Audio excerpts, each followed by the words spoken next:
Hello friends, accounting taxation solution में आपका स्वागत है। आज हम शुरू करेंगे अकाउंट्स की पूरी सीरीज़ आएगी जो कि 11th 12th और बीकॉम का भी है। साथ साथ इसमें टैक्सेशन भी शुरू किया जाएगा।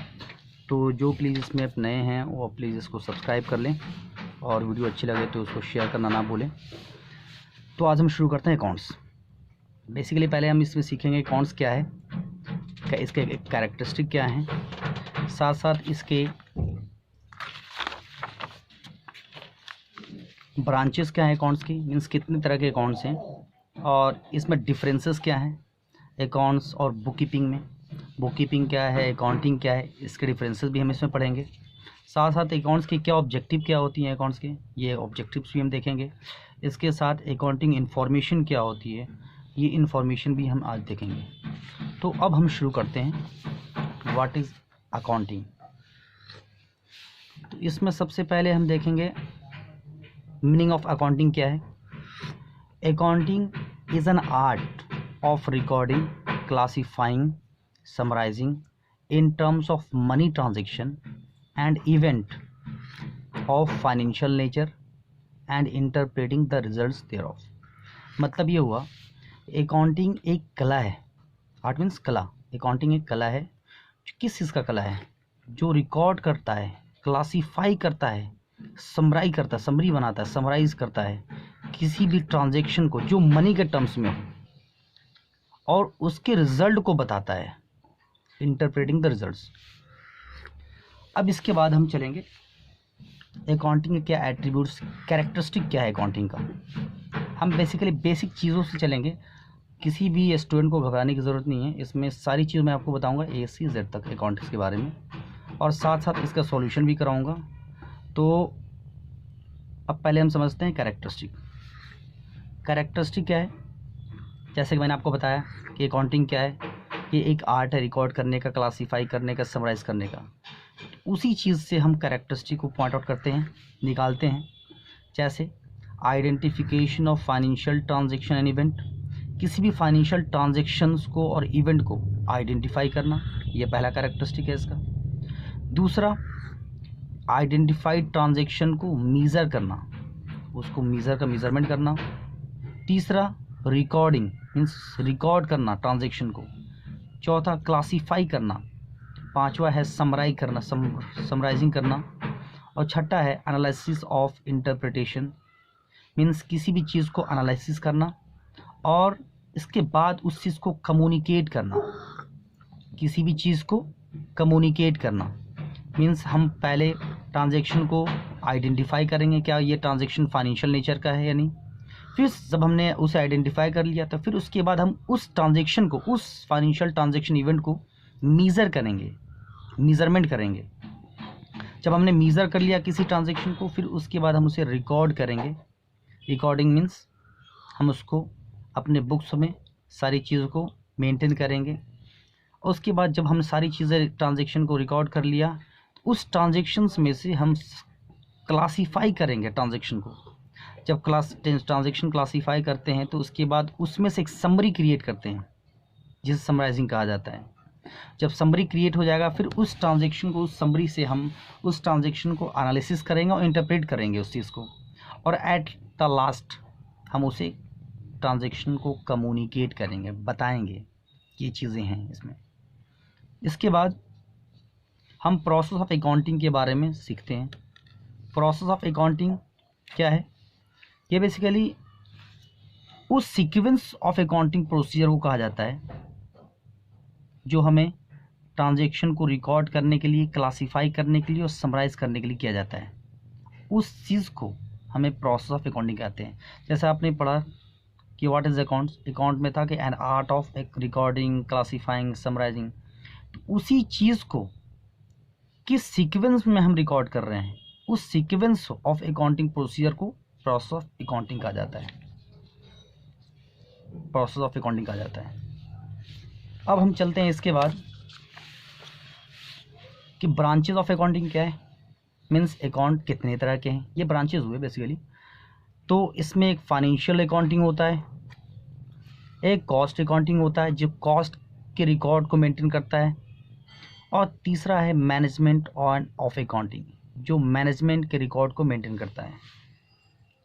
अब इसके बाद हम सीखेंगे कि डिफरेंस क्या है बुक कीपिंग एंड अकाउंटिंग में। तो सबसे पहले तो डिफरेंस, तो हमें दोनों चीज़ों का डिफिनेशन लेंगे कि बुक कीपिंग क्या है, अकाउंटिंग क्या है।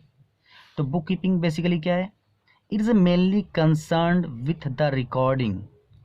बुक कीपिंग सिर्फ रिकॉर्ड करने से संबंधित चीज़ों को रिकॉर्ड करता है, संबंधित है। और फाइनेंशियल डेटा जो एक्सपेक्ट किया जाता है अकाउंटिंग में, मीन्स बेसिकली हम इस तरह समझते हैं बुक कीपिंग को कि ये बुक कीपिंग सिर्फ क्या है, किसी ट्रांजेक्शन को बस रिकॉर्ड कर देना, डैट्स ये बुक कीपिंग है। लेकिन हम अकाउंटिंग की अगर बात करें तो अकाउंटिंग जैसा कि हमने पहले पढ़ा कि ये एक आर्ट है। किस चीज़ का आर्ट है, रिकॉर्ड करना, क्लासीफाई करना, समराइज करना फाइनेंशियल ट्रांजेक्शन और उसके रिजल्ट को इंटरप्रेट करना, बताना, ये अकाउंटिंग है। लेकिन अब बुक कीपिंग में क्या था, सिर्फ रिकॉर्ड करना फाइनेंशियल डेटा को, ये बुक कीपिंग है। पहला डिफरेंस तो ये है। दूसरा डिफरेंस, अकाउंटिंग जो है वाइडर कॉन्सेप्ट है, ये वाइडर कॉन्सेप्ट है, हर जगह अकाउंटिंग का इस्तेमाल किया जाता है। लेकिन बुक कीपिंग ये माइनर कॉन्सेप्ट है, सिर्फ चूँकि ये सिर्फ रिकॉर्ड को बताता है, सिर्फ रिकॉर्डिंग के बारे में बताता है। तीसरी चीज़ ये है कि ये बुक कीपिंग जो है बेसिकली प्राइमरी स्टेज होता है, प्राइमरी पहले बुक कीपिंग होगा फिर उसके बाद अकाउंटिंग होगा। लेकिन अकाउंटिंग जो है बेसिकली ये सेकेंडरी स्टेज है, मीन्स पहले बुक कीपिंग करेंगे, मीन्स रिकॉर्डिंग करेंगे, उसके बाद अकाउंटिंग की तरफ हम मूव करेंगे, चलेंगे, ठीक है। इसके बाद हम देखते हैं कि अकाउंटिंग का ऑब्जेक्टिव क्या है, ऑब्जेक्टिव्स क्या है, क्या इसके उद्देश्य हैं। अब हम सीखेंगे ऑब्जेक्टिव्स ऑफ अकाउंटिंग, अकाउंट का क्या ऑब्जेक्ट क्या है। तो पहला ये इसका ऑब्जेक्ट है कि किसी भी ट्रांजैक्शन को सिस्टमेटिक वे में रिकॉर्ड करना, ठीक है। दूसरा अकाउंटिंग का ऑब्जेक्टिव है कि हम इस अकाउंटिंग से हम प्रॉफिट लॉस को एज सर्टेन करते हैं, मीन्स हम किसी भी चीज़ को पूरे ट्रांजैक्शन करने के बाद हम उससे ये पता कर पाएंगे कि किसी भी इवेंट से, किसी भी ट्रांजैक्शन से हमें क्या, या बिजनेस ट्रांजैक्शन से कितना प्रॉफिट या लॉस हुआ है बिजनेस को। बेसिकली बिजनेस के प्रॉफिट लॉस को एसेटेन करते हैं। इसलिए चूँकि हम जब अकाउंटिंग करते हैं तो ये बेसिकली अकाउंटिंग हम बिजनेस के पॉइंट ऑफ व्यू से करते हैं। जब बिजनेस में सारे ट्रांजैक्शन होते हैं, चूँकि बिजनेस में बहुत सारे ट्रांजैक्शन होते हैं, उसको हम ओरल वे में याद नहीं कर सकते हैं। तो इसके वजह से हम क्या करते हैं, उस चीज़ को बेसिकली हम सारे रिकॉर्ड को मेंटेन करते हैं। इसी ट्रांजैक्शन से हम प्रॉफिट लॉस को भी एसेटेन करते हैं, इसी अकाउंटिंग की वजह से एसेटेन कर पाते हैं। दूसरी बात, जब हम प्रॉफिट लॉस को एसेटेन कर लेंगे, इसके बाद हम बिजनेस के फाइनेंशियल पोजीशन को भी एसेटेन करते हैं। फाइनेंशियल पोजीशन बेसिकली ये का उसे बोलते हैं जो एक बिजनेस के लिए कि एक पर्टिकुलर पीरियड ऑफ टाइम में उस बिजनेस के पास क्या वर्थ है, नेट वर्थ क्या है, उसका पोजीशन क्या है, उसे फाइनेंशियल पोजीशन बोलते हैं। मीन्स उसके पास एसेट्स क्या है, लाइबिलिटीज़ क्या है, उसे फाइनेंशियल पोजीशन बोलते हैं। इस चीज़ को भी एसेटेन करते हैं अकाउंटिंग में। इसके बाद अकाउंटिंग का ऑब्जेक्ट ये भी है कि हम इस अकाउंटिंग के बेसिस से हम मैनेजमेंट को असिस्ट करते हैं, मीन्स मैनेजमेंट को हम हेल्प कर पाते हैं। उससे ये होता है कि मैनेजमेंट उस चीज़ को इम्प्रूव कर सके। सपोज़ मान लो किसी चीज़ में कोई ऐसी कमी रह गई है, कोई लैक हो गया है किसी ट्रांजैक्शन में, तो अब इस चीज़ को हमें अकाउंटिंग के ट्रांजैक्शन को बताने से, या अकाउंटिंग ट्रांजैक्शन को बताने या रिज़ल्ट को बताने से, उस रिज़ल्ट के वजह से जो नुकसान हुआ, ये नुकसान होते हैं, तो उस नुकसान को कम किया जा सके, उस चीज़ों से उस चीज़ को हम कम कर सकें, उस नुकसान को। तो इसलिए ये मैनेजमेंट को इस चीज़ के लिए असिस्ट करता है, मीन्स हेल्प करता है मैनेजमेंट को कि इन कमी को दूर करो। इन कमी को दूर करने में भी ये बहुत हेल्प करता है, जिससे कि मैनेजमेंट को आसानी होती है उस कमी को दूर करने के लिए। इसके बाद होता है communicating accounting information to user. ये इसके अलावा सबसे इम्पॉर्टेंट इसके ऑब्जेक्ट ये हैं अकाउंटिंग के कि जो लोग अकाउंटिंग को इस्तेमाल करते हैं, जो यूज़र्स हैं बेसिकली अकाउंटिंग इन्फॉर्मेशन के, बहुत सारे यूज़र्स हैं, मैं आगे पढ़ूंगा इसके टॉपिक को, तो उस यूज़र्स को कम्युनिकेट करने का भी ऑब्जेक्ट होता है अकाउंटिंग का। अब हम समझते हैं कि क्या अकाउंटिंग इन्फॉर्मेशन क्या है। ये अभी यहाँ पे हमने पढ़ा अकाउंटिंग इन्फॉर्मेशन। ये अकाउंटिंग इन्फॉर्मेशन क्या होता है? अकाउंटिंग इन्फॉर्मेशन उस इन्फॉर्मेशन को कहा जाता है जो फाइनेंशियल नेचर के हो और एंटिटी से रिलेटेड हो। हर ट्रांजैक्शन को हम फाइनेंशियल अकाउंटिंग इन्फॉर्मेशन नहीं कह सकते। ऐसी इन्फॉर्मेशन एक तो फाइनेंशियल नेचर का हो और दूसरी चीज़ ये एंटिटी से रिलेटेड हो, और ये इन्फॉर्मेशन हमें डिसीजन में यूज़फुल हो। मीन्स किसी भी बिजनेस डिसीजन में ये उपयोगी हो, उपयोग किया जा सके डिसीजन लेने में, उसे हम बोलते हैं अकाउंटिंग इन्फॉर्मेशन। अकाउंटिंग इन्फॉर्मेशन जो हमें यूज़र को प्रोवाइड किया जाता है थ्रू फाइनेंशियल स्टेटमेंट प्रोवाइड किया जाता है। अब आप बताएंगे फाइनेंशियल स्टेटमेंट क्या है, हम इस चीज़ को आगे कवर करेंगे नेक्स्ट टॉपिक में। अब हम देखते हैं अकाउंटिंग इन्फॉर्मेशंस के यूज़र्स कौन कौन हैं। यूज़र्स मीन्स इस्तेमाल करने वाले लोग। कौन कौन लोग अकाउंटिंग इन्फॉर्मेशन का यूज़ करते हैं? एक तो अकाउंटिंग इन्फॉर्मेशन को यूज़ करने वाले लोग इंटरनल होते हैं, मीन्स इंटरनल यूज़र, और एक होते हैं एक्सटर्नल यूज़र जो बाहर के लोग इस्तेमाल करते हैं। मीन्स अब दोनों का एग्जांपल देखते हैं। इंटरनल यूज़र मीन्स ऑनर, जो बिजनेस एंटिटी का जो ऑनर है वो अकाउंटिंग इन्फॉर्मेशन का यूज़ करता है। क्यों यूज़ करता है? ताकि उसको समझ आ सके कि हमारे बिजनेस में क्या प्रॉफिट या लॉसेस हो रहे हैं।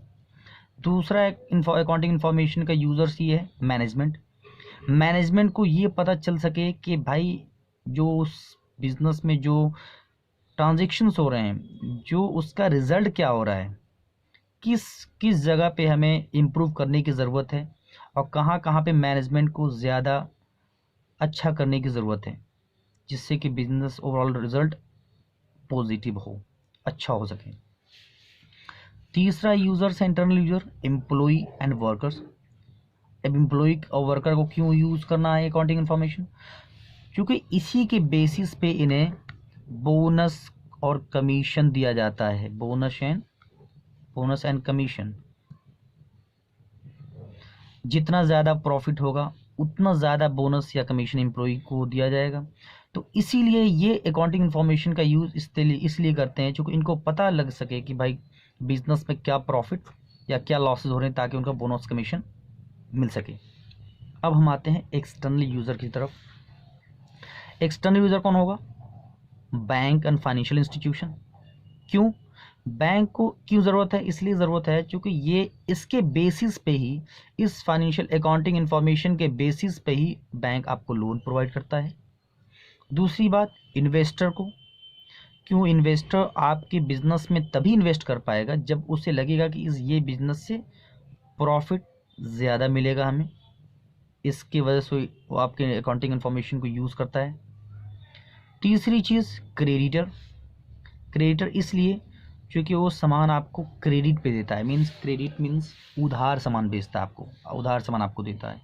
क्योंकि इस इंफॉर्मेशन से उसको ये पता लग जाए कि बिजनेस ओवरऑल क्या चल रहा है, क्या मैं इसे अगर सामान देता हूँ उधार तो क्या मेरी रिकवरी हो पाएगी या नहीं हो पाएगी। इस चीज़ के लिए इन्फॉर्मेशन का, अकाउंटिंग इन्फॉर्मेशन का यूज़ किया जाता है। चौथा है government and it's authorities. Government का क्या काम है, क्या क्यों यूज़ करता है अकाउंटिंग इन्फॉर्मेशन? क्योंकि गवर्नमेंट को बेसिकली टैक्सेस लेने होते हैं। जिस बिजनेस में जितना प्रॉफिट होगा टैक्सेस उतना बनेंगे, तो इसलिए गवर्नमेंट को इस चीज़ के लिए ज़रूरत होती है, इसलिए यूज़ करता है। दूसरा, रिसर्चर्स को, जो रिसर्च करते हैं उन्हें क्यों यूज़ है? क्योंकि फ्यूचर प्रॉफिट के बेसिस पे ही किसी चीज़ का वो ये करेंगे, फ्यूचर प्रॉफिट को देखने के लिए, मीन्स फ्यूचर प्रॉफिट को एस्टिमेट करने के लिए कि फ्यूचर प्रॉफिट क्या हो सकता है, इस चीज़ के लिए रिसर्चर्स को भी इस्तेमाल करना होता है। उसके बाद कंज्यूमर को क्यों करना होता है? जो सामान को कंज्यूम करता है उसे क्यों ज़रूरत है इन्फॉर्मेशन का, अकाउंटिंग इन्फॉर्मेशन का? इसलिए क्योंकि जो चीज़ वो इस्तेमाल कर रहा है, क्या इन फ्यूचर ये चीज़ उसे मिल पाएगी या ये सर्विसेज सही से मिल पाएगी या नहीं मिल पाएगी। जैसे कि एग्जांपल लेते हैं, कोई गाड़ी की कंपनी है, उसने मॉडल जो दिए हैं, क्या ये मॉडल नेक्स्ट 5 ईयर्स या 10 ईयर्स तक इस जगह पे रह पाएगा, नहीं रह पाएगा ये मॉडल, ये सर्विसेज मिल पाएगी नहीं मिल पाएगी। इस वजह से हमें इसकी ज़रूरत होती है, क्योंकि हमें एस्टिमेट किया जा सके कि ये हम इस चीज़ को समझ सके कि हमें पूरी तरह इसकी सर्विसेज मिल पाएगी इस कंपनी की तरफ से। इसलिए कंज्यूमर को इस ज़्यादा ज़रूरत पड़ती है इस चीज़ को। इसके साथ साथ पब्लिक को भी इस चीज़ को ध्यान रखना होता है कि क्या इस फाइनेंशियल इंफॉर्मेशन से पब्लिक भी ये जान सके कि हम जिस कंपनी पे फेथ कर रहे हैं, पब्लिक को इसलिए अकाउंटिंग इन्फॉर्मेशन की ज़रूरत होती है क्योंकि पब्लिक को भी ये पता चल सके कि भाई इस बिज़नेस में क्या हो रहा है, क्या ये कंपनी या ये बिज़नेस क्या कॉम्प्लायंसेस को फॉलो कर रही है कंपनी या नहीं कर रही है। इस चीज़ के लिए भी पब्लिक को इसकी यूज़ करने के लिए ज़रूरत पड़ता है, पब्लिक को अकाउंटिंग इन्फॉर्मेशन का ज़रूरत होता है। अब हम चलते हैं अकाउंटिंग का क्या क्या एडवांटेज है। बेसिकली हमने बहुत सारी चीज़ें अकाउंटिंग के बारे में पढ़ी, अब उसके हम एडवांटेज देखते हैं कि क्या क्या फ़ायदे हैं इसके, क्या क्या लाभ हैं इसके। बेसिकली तो हम पहली चीज़ ये देखेंगे, अकाउंटिंग का एडवांटेज ये है कि ये फाइनेंशियल इंफॉर्मेशन को बताता है। मीन्स अकाउंटिंग से क्या होता है, हम सारे ट्रांजेक्शन को रिकॉर्ड करते हैं। जब रिकॉर्ड करते हैं, पूरी चीज़ें रिकॉर्ड करेंगे, जिससे हमें क्या कर सकते हैं, उस पूरे रिकॉर्ड से हम फाइनेंशियल इंफॉर्मेशन को मालूम कर सकते हैं। फाइनेंस मीन्स पैसे की बात करते हैं, फाइनेंशियल इंफॉर्मेशन को रिकॉर्ड करेंगे, क्योंकि हम अकाउंटिंग जो करते हैं, रिकॉर्ड जो करते हैं, फाइनेंशियल ट्रांजैक्शन को ही करते हैं, जिससे कि फाइनेंशियल इंफॉर्मेशन हमें मिलती है। दूसरी बात ये कि ये वही चीज़ जो हमने इससे पहले ऑब्जेक्ट में भी पढ़ा था कि अकाउंट का ऑब्जेक्ट क्या है, तो वही चीज़ें फ़ायदे में भी आ जाती हैं बहुत सारी चीज़ें। मैंने वहाँ पे हमने देखा था असिस्टेंस टू मैनेजमेंट को किस तरह ये हेल्प करता है। तीसरी बात कि ये टैक्सेशन लायबिलिटी को सेटल करने में ये एडवांटेज है। मींस जैसे कि आप एग्जांपल समझ लें, जैसे एक बिज़नेस में पूरे साल एक ट्रांजैक्शन होता है, पूरे साल ट्रांजैक्शन हुआ, सारे रिकॉर्ड मेंटेन किए गए। अब total profit, total overall profit क्या है इस कंपनी का, इस बिज़नेस में ओवरऑल प्रॉफिट क्या है। जब ओवरऑल प्रॉफिट हमें पता चल जाएगा, जिसके बेसिस पे हम गवर्नमेंट को टैक्स पे करते हैं, तो इसलिए ये बेसिकली टैक्सेशन लायबिलिटी को सेटल करने में बहुत ज़्यादा इम्पोर्टेंट रोल होता है इसका, अकाउंटिंग का। इसके बाद अगर आपने आपके ट्रांजैक्शन का रिकॉर्ड कर रखा है, तो आपने अकाउंट्स मेंटेन कर रखा है किसी भी बिजनेस का, तो उस ट्रांजैक्शन के बेसिस पे आपको बैंक वाले लोन की फैसिलिटी प्रोवाइड करते हैं। और अगर आपने अकाउंट्स मेंटेन कर रखा है, अकाउंटिंग कर रखी है, तो इससे ये अकाउंटिंग को एज ए एविडेंस कोर्ट में भी आप पेश कर सकते हैं, एज ए एविडेंस, सबूत के तौर पे, एविडेंस के तौर पे। ये भी हमारे अकाउंटिंग के फ़ायदे हुए। साथ साथ ये है, जब आप बिज़नेस सेल ऑफ कर रहे होते हो, जब आप सपोज़ किसी बिज़नेस को सेल कर रहे होते हो, तो अब उस बिज़नेस की वर्थ क्या है, वैल्यू क्या है, तो हम इस वैल्यू को पता लगा पाएंगे अकाउंटिंग के वजह से, कि उसने जो अकाउंटिंग जो कर रखी है, बिजनेस ट्रांजैक्शन के जितने भी अकाउंटिंग हो रखे हैं, उस अकाउंटिंग के बेसिस पे हमें फाइनेंशियल स्टेटमेंट मिल पाएगा। फाइनेंशियल स्टेटमेंट की वजह से हम उस बिज़नेस का नेटवर्थ निकाल पाएंगे, जिससे ये हमें सेल में हेल्प कर सकता है कि सेल वैल्यू क्या होगी इस बिज़नेस का, उसमें हमें हेल्प करेगा ये। तो इस तरह ये भी अकाउंटिंग के फ़ायदे हुए। इसके साथ साथ ये पार्टनरशिप अकाउंट में भी काफ़ी हेल्पफुल होता है। मींस पार्टनरशिप, जैसे आप पार्टनरशिप हम क्लास 12 में करेंगे कि पार्टनरशिप होती क्या है, कैसे करते हैं। पार्टनरशिप बेसिकली ये आप इस तरह समझ लो कि जब दो या दो से ज़्यादा लोग मिलकर एक बिज़नेस करते हैं, तो उसे पार्टनरशिप बोलते हैं। तो उस चीज़ में भी हमारा हेल्प करता है ये अकाउंटिंग। अब हमने इतने सारे फ़ायदे देखे, तो साथ साथ इसके हमारे कुछ लिमिटेशंस भी हैं। अब लिमिटेशंस क्या हैं, अकाउंटिंग जो है ये फुल्ली एग्जैक्ट रूप नहीं बताता। मीन्स पूरी तरह सारी चीज़ को सच नहीं बताता, हर चीज़ एग्जैक्ट नहीं होता, क्योंकि बहुत सारी चीज़ें यहाँ पे कुछ अपने तरफ से भी ली जाती हैं, मीन्स अज्यूम किया जाता है, अजम्पशंस ली जाती हैं। ये बेसिकली साइंटिफिक वे पे नहीं है कि ये प्रूव्ड है, हर चीज़ें यहाँ पे प्रूव नहीं होती है। बेसिकली ये कुछ चीज़ों को अज्यूम भी किया जाता है, अजम्पशंस ली जाती है, तो इसीलिए ये लिमिटेशन है कि ये नॉट फुल्ली एग्जैक्ट। दूसरी बात, ये accounting does not indicate the realisable value. जो हम अकाउंटिंग करते हैं ये पूरी तरह रियलाइजेबल वैल्यू को इंडिकेट नहीं करता। मीन्स कभी कभी हमें क्या कभी करते हैं, कभी किसी मेथड को फॉलो कर लिया, मीन्स सपोज एग्जांपल ले लो अपने डेप्रिसिएशन हमने किसी में स्ट्रेट लाइन ले लिया, तो किसी में WDV ले लिया, तो उससे हमारे रियलाइजेबल वैल्यू काफ़ी इफेक्ट पड़ता है। मान लो किसी चीज़ कोई एसेट्स हमने परचेज करी, उस एसेट्स की वैल्यू 100 रुपये है, अब हमें स्ट्रेट लाइन वैल्यू हमने डेप्रिसिएशन माना लगाया, तो उसमें @8% से लगा लो तो हर एक साल पे 10 रुपये डेप्रिसिएट होगी। लेकिन अगर मैं यही 10% अगर WDV के हिसाब से लगा लूँ तो पहला फर्स्ट ईयर 10 रुपये होंगे, फिर ये इसकी वैल्यू 90 हो जाएगी, फिर 90 के बाद फिर 10% ये 9 रुपीज़ हो जाएंगे, मीन्स इसकी वैल्यू 81 हो जाएगी। तो अगर मैं स्ट्रेट लाइन में करूँ तो हर साल 10-10 रुपये डेप्रिसिएट होगा। लेकिन WDV की बात करूँ तो कभी एक साल में 10, फिर इसके बाद जो वैल्यू बची उस पे 10% मीन्स 9 रुपये, फिर ये वैल्यू आई इस पे 10% 8.1%, 8.1 होगा। तो इसी तरह इसकी वैल्यू कम होती जाएगी। मीन्स हम इस चीज़ को प्रॉपर तरीके से एसेट्स की रियलाइजेबल वैल्यू को इंडिकेट नहीं कर सकते हैं प्रॉपर तरीके से। मीन्स यहाँ पे अजम्पशंस होती हैं काफ़ी सारी। इसके साथ साथ ये लिमिटेशन है यहाँ पे कि ये क्वालिटेटिव एलिमेंट को इग्नोर करता है। मीन्स यहाँ पे सिर्फ क्वांटिटी की बात होती है, किसी क्वालिटी को हम बात नहीं करते यहाँ पे, इसलिए ये इग्नोर करता है क्वालिटेटिव एलिमेंट्स को। इसी के साथ साथ अकाउंटिंग जो है ये प्राइसिंग लेवल चेंज को, जो प्राइसिंग लेवल जो चेंजेस हैं उसके इफेक्ट को इग्नोर करता है। प्राइसिंग लेवल चेंज का मतलब क्या हुआ, जैसे प्राइसेस का कम या ज़्यादा होना, उस चीज़ को इग्नोर करता है ये। इसके साथ साथ सबसे ज़्यादा जो ड्रॉबैक है लिमिटेशन अकाउंटिंग का, ये होता है विंडो ड्रेसिंग। अब विंडो ड्रेसिंग समझना पड़ेगा आपको, विंडो ड्रेसिंग होता क्या है।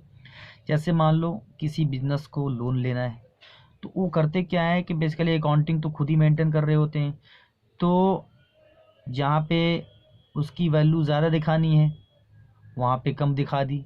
मीन्स सपोज आपने ट्रांजैक्शन किया पूरे साल में, बहुत सारे ट्रांजैक्शन करे, मान लो 10,000 ट्रांजैक्शन किया, अब उसमें कुछ ट्रांजैक्शन ऐसे होते हैं जो यहाँ पे कंडीशंस थी सेल एंड लीज बैक का, आपने सेल कर दिया, सॉरी लीज बैक नहीं, sale on return basis, means sale किया, अगर उन्हें पसंद ना आए तो गुड्स को वापस कर दें। तो हमने क्या किया, वापस तो कभी भी हो सकते हैं गुड्स, लेकिन हमने उस सेल को जो रिटर्न हो रही है उसको हमने एज ए सेल ही शो कर दिया, जिससे कि हमारा प्रॉफिट ज़्यादा हो जाए। और जब वो गुड्स रिटर्न हुआ उसको हमने शो ही ना किया, या शो किया तो नेक्स्ट ईयर किया। तो इस तरह से हमने लोन लेने की वजह से हमने प्रॉफिट को ज़्यादा बढ़ाया ताकि हमारा लोन ज़्यादा अमाउंट में अप्रूव हो सके, या किसी टैक्स ना देने के लिए या टैक्स कम पे करने के लिए हमने किसी ट्रांजैक्शन को बोगस एंट्री करी उसके लिए, जिससे कि हमारा टैक्स कम हो जाए। तो इन चीज़ों को हम विंडो ड्रेसिंग कहते हैं।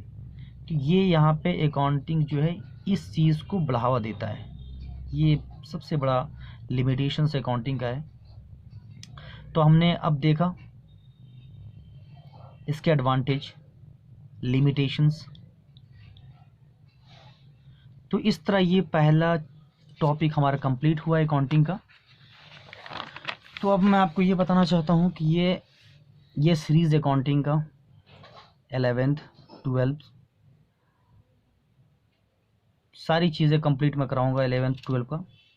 ये चूँकि बेसिक चीज़ थी अकाउंटिंग के बारे में, तो इसलिए मैंने सोचा ये मैं पहले बता दूं, क्योंकि जो न्यू स्टूडेंट होंगे उनको समझ आ जाए कि अकाउंट्स होता क्या है। अब हम सारी चीज़ों को डिटेल वे में करते चलेंगे। अगर आप हमारे चैनल पर नए हों तो प्लीज़ सब्सक्राइब करें, और अगर वीडियो अच्छी लगे तो इसको शेयर करें, और कमेंट करना प्लीज़ ना भूलें। आप कमेंट करेंगे तो उसके बेसिस में अच्छा से अच्छा वीडियो आपके लिए रिकॉर्ड करूँगा। बेल बेल आइकन दबाना ना भूलें प्लीज़। Thank you.